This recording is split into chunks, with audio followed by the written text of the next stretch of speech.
there, Rivermen fans. I'm Jason Rupp, joined as always by Rivermen head coach Jean-Guy Trudel. It's time for another edition of Coffee with Coach, presented by CXT Roasting.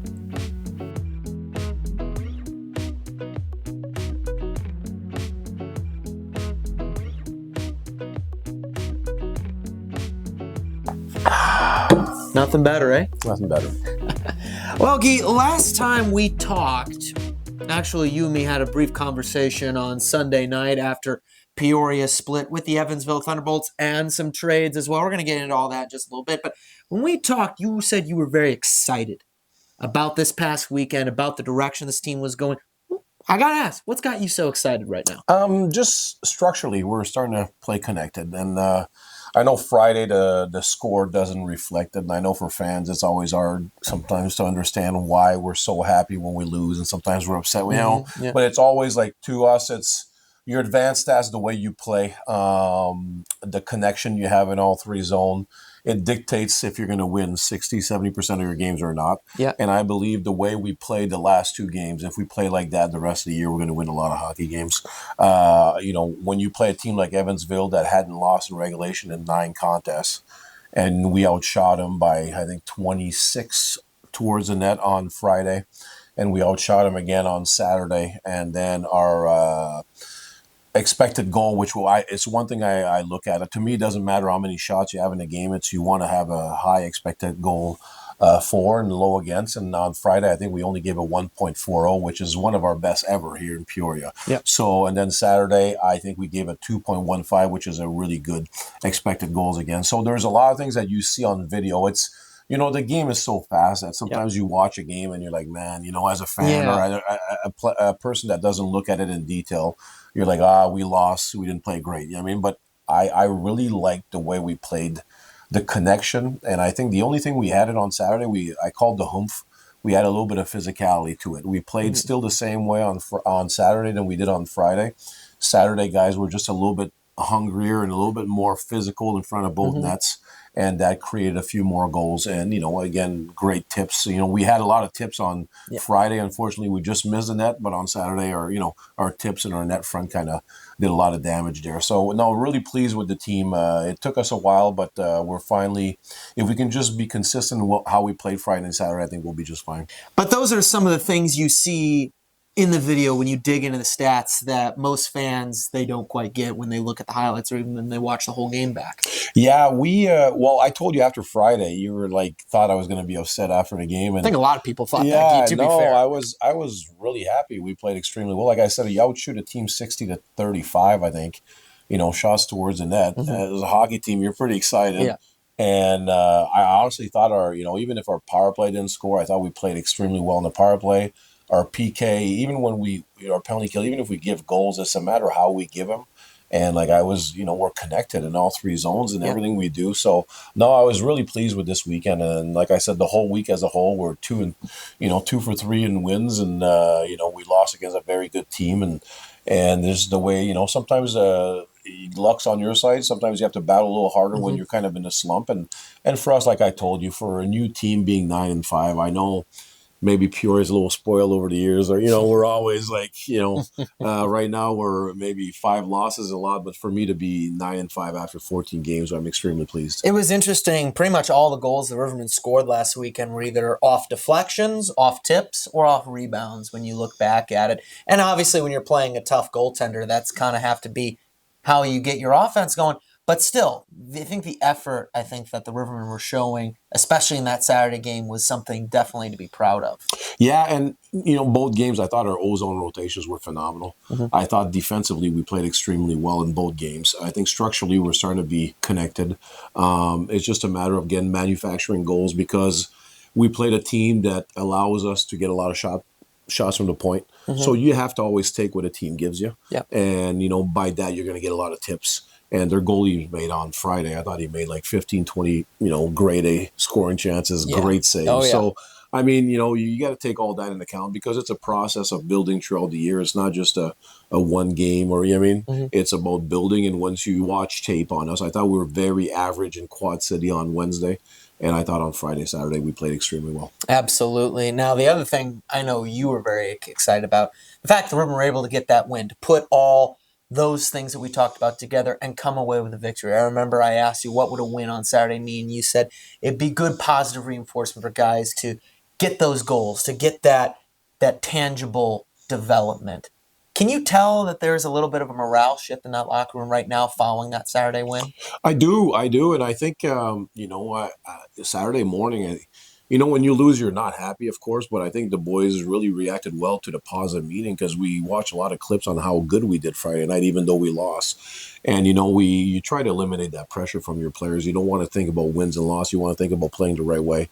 And I believe we did that. And it's we always talk about swagger. It's hard to find that swagger, and you have to do the right things many times in a row. So consistency becomes really key to finding swagger. And for me now, 2 nights in a row playing almost like really good, perfect hockey. I mean, we didn't give much at all. We only gave, I think, on Instat 18 shots on Saturday to a really good hockey team, and they had, I think, 6-7 minutes of power play time. So we did extremely well in both nights, and I think that's how you gain swagger. That's how you start feeling good. And then your first few goals, I always say, I told you guys that Saturday morning, you have to go to the net, get some ugly ones first, and then your shots from the outside start going in, and then you start feeling good about yourself, and that's how you build it. And I saw at least 2 games in a row where we put it together and played the Rivermen way with, in the ozone, a lot of great rotations. Our transition was good.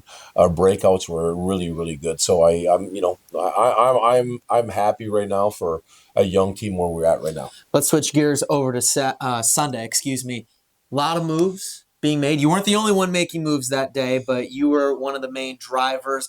The Rivermen send Mike Herrera over to Macon along with Nick Parity to Quad City. And you get defenseman Jordan Henderson to come in here to the River City. What prompted those moves? What are the Rivermen getting out of them? With Mikey, we had trads coming back. We had some players coming back. We have guys coming off suspension here this weekend. We have injured guys coming back, and Mikey wasn't going to stay on the team no matter what. And for me, it was important to find. He's a great kid, a great work ethic. Unfortunately, I think he needs more ice time, and we couldn't. There was no chance of getting it here. And I really wanted to work hard to get Mikey a spot. And Macon right now are struggling. We're not playing them for the rest of the year. And then Dave there in Macon told me he's going to play the kid a lot. So for me, it was more about finding Mikey a really good spot to play because I think he's good enough to play in our league. He's a big, confident guy. Yeah. So he goes up and down. So you got to make sure you give him a lot of ice time in great situations to make sure he has confidence. And the next move, it's more of what we needed. We felt like, Nick does some great things, great guy, great teammate, yet, there's intangibles that we're looking for to play the Peoria way. And unfortunately, we weren't getting what we were looking for. We call them the non-negotiables, and we just weren't getting it. And after watching a lot of tape, I tried to get Hendo I was pretty disappointed when Quad City got him because I liked him a lot in Pensy. I was trying to get him from Pensy. Then, he's a player I really like because he's a competitor. He skates extremely well for a D, and he moves the puck extremely well. And those intangibles that I'm looking for, the non-negotiables, in your D zone, he brings a lot of that. So for us, it was an easy, as much as you don't want to lose some good guys in the locker room, we're getting another great guy coming in, and so for me, when that proposition kind of came along, it was, to me, I wanted Hendo for a long time, so I'm really happy to get Henderson. I remember we were talking at the very beginning of the year that this team was going to be a process. So many guys leaving the Rivermen from last year and years past, so many new guys coming in. It was going to take you a while to get your hands on this roster and really mold it. Where do you think we are in that process as we come into the first week of December? Are you right where you want to be? Are you maybe a little ahead, a little behind where you thought you'd be? Where are you in your mind of the process with this team? Well, there's different ways of looking at it. Record-wise, we're ahead of what I thought we were going to be. 9-5, I did not expect that. I was expecting more to be like a 500 team and battling to be 500 at the beginning of the year, like we did a little bit in our expansion year. And then kind of after Christmas, picking it up when it comes to record-wise. When it comes to hockey-wise, I think it might have took us a little longer than I thought offensively. Our rotation, a lot of it has to do with we had 6 new Ds that really didn't play. Ayo played 8 games, Fenton played 8 games for us last year. So a lot of Ds weren't not used to the way we want to rotate. And they're, to me, 3 forwards against 5, you're not going to have a lot of success. So No. your D's become, essential in the way you want to rotate. And right now, their leans, their recoveries, their next play mentality is way better. They're skating on first touch if they have room. They're actually processing information of, if they have a bigger offensive gap or a smaller one. So they're processing things a lot faster. And now because of it, we are spending a lot more time in the O-zone. So that I thought was going to be a little quicker. But every year is a different process, especially when you have all these new guys. But we're happy right now where we're at. But I do believe with this team, we're still a few pieces away of where we want to be. But we're going to keep adding them and making sure that after Christmas we're one of the best teams in the league. The way we play. It's more the consistency. Yes. I mean, like, we want to be consistent in the way we play so we can keep piling up the wins, but yet also piling up that swagger that we need in the playoffs to make sure we attack the playoffs with tons of confidence. You talk a lot about consistency, and I know one of the things you were really excited about this past weekend is the consistency of the Rivermen's play style, especially doing things the right way, doing things the Rivermen way. Now the big challenge, can you maintain that consistency on the road for 3 straight games? The Rivermen, Friday, Saturday, Sunday, taking on the Fayetteville Marksmen, going all the way to North Carolina. What unique challenges in terms of that consistency does a road 3-game weekend provide you and your team? Well, one is going to be a tough one because, Fayetteville, I know their record is 500, but I think they're 4-2 at home. They never gave up more than 25 shots at home. They're very good. I told you at the beginning of the year, I thought it was the best man-on-man defense I've seen in our league ever. They're still playing extremely well. They had 2 tough losses last weekend, even though the score doesn't reflect the way the games where I watched both games and details, and they actually played some pretty decent hockey. But you know how it is. Like us, we lost 4-1 on Friday, and everyone thought we played awful, but I thought we played great hockey. It's the same thing with them. I thought they played really well at home on Saturday. But they're going to be a big challenge for us because you're going there for 3. It's a 16-hour drive. Again, it's we haven't played one great game on the road yet this year. So even though our record's 5-3, we still, I don't think, have played really well on the road. So it's going to be another great challenge. We're looking at it as a playoff series. Trying to win 2 out of 3.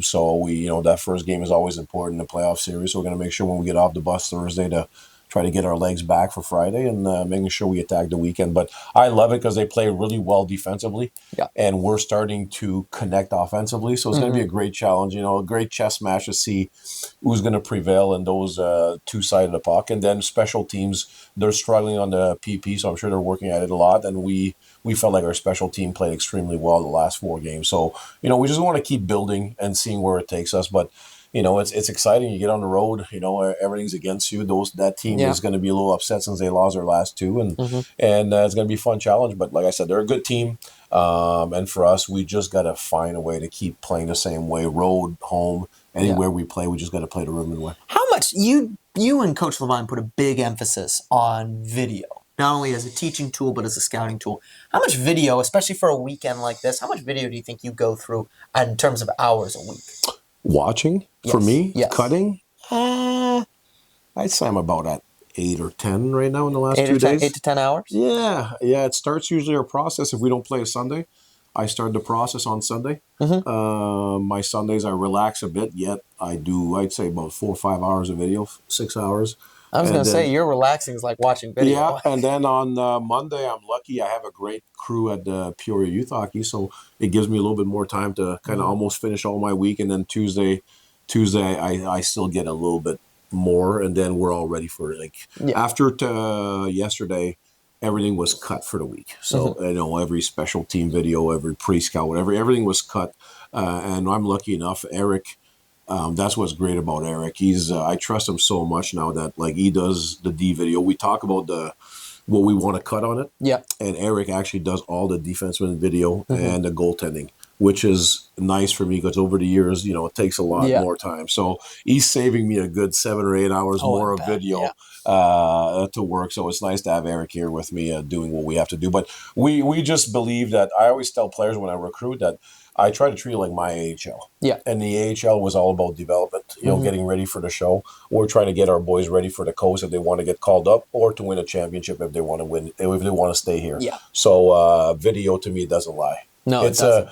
it's the biggest revealer of truth and about if guys are dedicated, because you see all the mistakes, and I think it's a phenomenal tool. It's a tool that we're going to keep using here in Peoria. It's also a tool you can use to see things that, like I said earlier, fans don't quite pick up when they watch the game. Yeah, it's everything. Yeah. It's everything, and I always say, um, even in your great games, you can find bad things, because hockey's a game of turnovers. Mm-hmm. There's averaging like 300 to 400 turnovers a game. So I mean, you're gonna see bad things yet. Like, it's more structurally, if you see it's connected. Like, if we're moving together, five guys in the picture. And we're, the eyes are good, the computer's thinking well, so then you're happy. But yeah, video is just a phenomenal tool, and once you really look at it in detail, some games, and that's why I always say, I don't get as frustrated anymore after Mm-hmm. games. I always wait to watch video, because Yeah. sometimes you think you played great, you didn't play great. Sometimes Mm-hmm. you think you played average and you played a great hockey game, really. Or if you thought a guy made a mistake, and then you see why was he thinking that way, and actually it was a right mindset. He Mm-hmm. just didn't execute. So there's a lot of Yeah. teaching moments, not just for players but for coaches also. Or you think one guy made a mistake that cost you a goal. Actually, turns out it was a second effort play by the other team that poked the Exactly. I puck away remember, from him yeah, and instead of the that's goal. the great conversations we have between coaches, and that's when we talked about Ryder. That Yeah. one, like, everybody thought, oh, he did a turnover, but the guy just had a great second effort in that game. Remember, all three goals in theirs Yeah. were all second efforts Yeah. by them, and not like really mistakes by us. Right. Yeah, I mean, so again, it's just tools that are important, and you get to really find out though, and I think that's where when trades happens also is the little things that you keep harping on a player of doing certain things that really help our team, and you keep seeing on video, you don't see it, and you don't see, and then at our levels, it's a 1-day contract, so you can't wait forever. Right. For I mean, like, if it takes 2-3 months and he still didn't get it at one time, you have to make a decision for the betterment of the team. Well, Zach Wilkie ended his professional tryout contract after 3 home games here with the Peoria Rivermen. Is there a chance he might return at the end of the year? And before you get to that one, what did you think of him coming back here to the team? Did he accomplish what you wanted him to set out to do? Absolutely, he did. And the biggest thing is we have a lot of I always say we don't have enough crazy.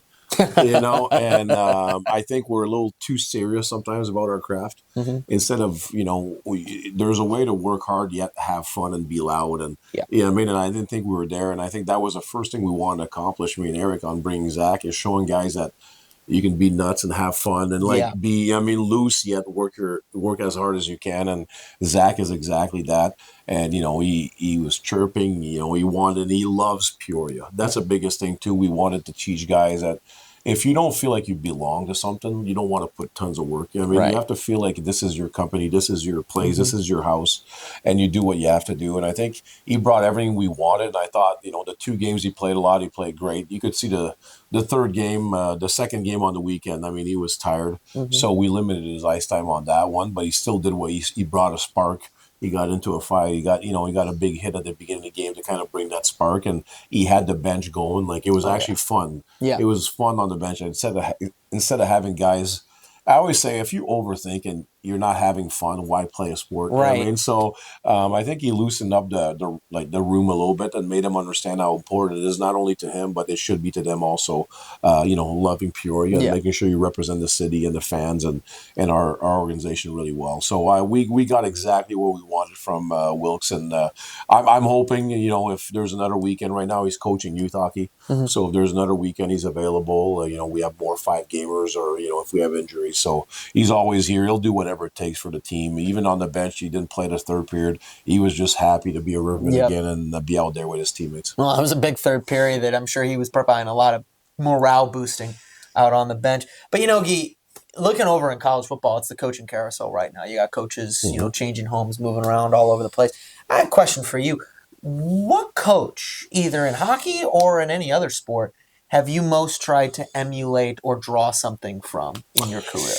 I listen to a lot of podcasts and a lot of interviews. Even on all my socials, I always have all the NHL teams. I'm trying to get better as a coach also, the way I communicate, the way I talk, the way, they see, everything. And they're lucky they're in the NHL. They usually have a coaching staff of about 7 to 10 10 guys, with the video, the advanced stats and everything else. But for us, I always try to emulate everybody and, understand that coaching is a process. I think I got a lot more mature in my older age with that. Like it's, a lot of players, I have a lot more patience with them, and then understanding what it takes to kind of get them motivated enough to be the best they can be, and the older you get, the more you try. But to me, I think Todd McClellan, I was really lucky to have him in Houston, and he coached in the NHL forever. And he was really good to me because communication wise, I think he's the best one I've ever had. Okay. He would tell you why he's doing things. And I remember one time he brought me in the office and he just put a big picture of the whole team.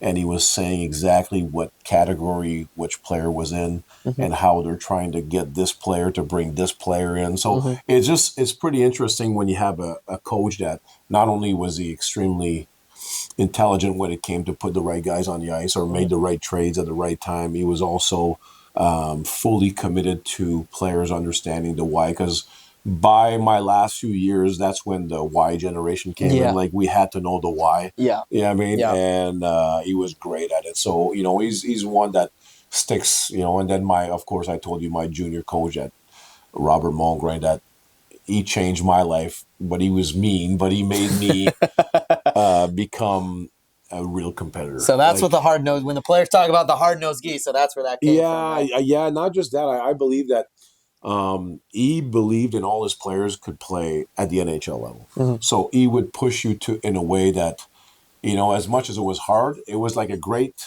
way to see that he believed in you, that he always thought you had more. You know what I mean? And so for him, I still get in touch with him every time I can and thank him for everything he's done for me, because if I don't have him as a 19-year-old, I felt like at the time I was a soft player, soft mentally, and he hardened me up a little bit, and he made me the competitor that allowed me to have a career in hockey and make my life because of hockey. So it's been great. We're starting into the holiday season. Do you have a book recommendation for all of our fans that if they're looking to give either books, either on coaching, on motivation, on life, whatever? Does Jean-Guy Trudel have a book recommendation for a potential gift this holiday season? I do, but I won't give my secret. You're keeping the trade secrets, huh? Christian Numera got me the best coaching book I've ever had in my life, and I'll keep that one a secret because I now pass it along. Okay. So I pass it along to some of my coaches at youth hockey, or it's really, it changed my way of thinking on coaching and teaching. But if you want a good motivational book, Legacy. Legacy to me was, I read through it like in 4 days, and it's a great book. It teaches you a lot about teamwork, a lot about leadership, yet it's got stories in it of what happened with that team and stuff. Which team? It's the All Blacks, the rugby team. New Zealand. New Zealand, and it teaches you, from everything from sweeping the shed, how their leaders after games, even if they're making tons of money, they stay extra. And they clean all the room from the dirt and stuff like that. Like just really belonging to a team and what it takes. Yeah. And they explain what type of players they take. So it's great informational thing for a coach also to kind of understand where, how high level coaches think. Right. And it was a really good book. Awesome. And who is it by? Do you know the author? Oh, I forgot that one. But Legacy. That's what it's called. Yes. Okay. Legacy, yes. About the New Zealand All Blacks rugby team. Correct. And the guys who do the haka before the game. Correct. Yes. And it's... Boy, talk about winning a game before it starts. And that's what they were saying. They were talking about all that. Even the week. They're like... And how to bring a team together, what they do every Wednesday. It was really interesting. Even the practices, they allow the players to run their own practice on the Friday to make them really feel part of the company. So it's really a really good book. I really enjoyed it, and I went through it really fast. So it's got everything from leadership to motivational to stories. It's a really, really good book, complete book. Well, there you go. Legacy. Not by Jean-Guy Trudel, but recommended by Jean-Guy. Correct. If you were to write a book, what would you write it? What would the title be? I don't know. I have so many great stories. I honestly think it would have something to do with all the people that made my life great. Okay. You understand what I mean? Yeah. With all the relationship you build and all the great coaches I had and all the great people I played with and all the great places I went to because of hockey, but understanding that if it wasn't for the game of hockey, I would have absolutely nothing of that. Yeah. So, it would have to have something to do with all the, the relationship I build, yet because of the game. I mean, Yeah. like because of the game of hockey that allowed me to play in Europe. I played Champions League in every single, in Russia and Czech Yeah. Republic and Sweden and Finland. I went everywhere in the world because of the game, and I met great people along the way that taught me lessons that made me become a better person. I mean, so for that, that's why I'm always forever thankful for the game of hockey. Good people, great Rivermen. I love that title. There you go. I loved our doors. An autobiography by Jean-Guy I Trudel. love our doors. There you go. Yep. There you go. Coming to a bookstore Yep. near you. Oh, Guy, looking forward to getting on the bus and getting after it again in You Fayetteville, are? North Carolina. Oh, yeah. I don't know if I'm looking forward for the bus, but I am looking. After. Hey, if you're not ready to get after it, I man. am looking forward to get to Fayetteville and start the process there. But at my age, the buses are getting the bus rides are getting long, especially Fayetteville. The last 2 hours we don't have good cell signal, and that's true. That's true. It is what it is. But I'm excited to be with you and the staff in the front there where it stays quiet a little bit. A little bit quiet. A little bit quiet. The Rivermen taking on the Fayetteville Marksmen on the road this Friday, Saturday, Sunday. Game times at 7, 6, and 3 o'clock Eastern time on Friday, Saturday, Sunday. Guy, let's get after it, my friend. Absolutely. Cheers. For Jean-Guy Trudel, I'm Jason Ruff. This has been Coffee with Coach, presented by CXT Roasting. CXT.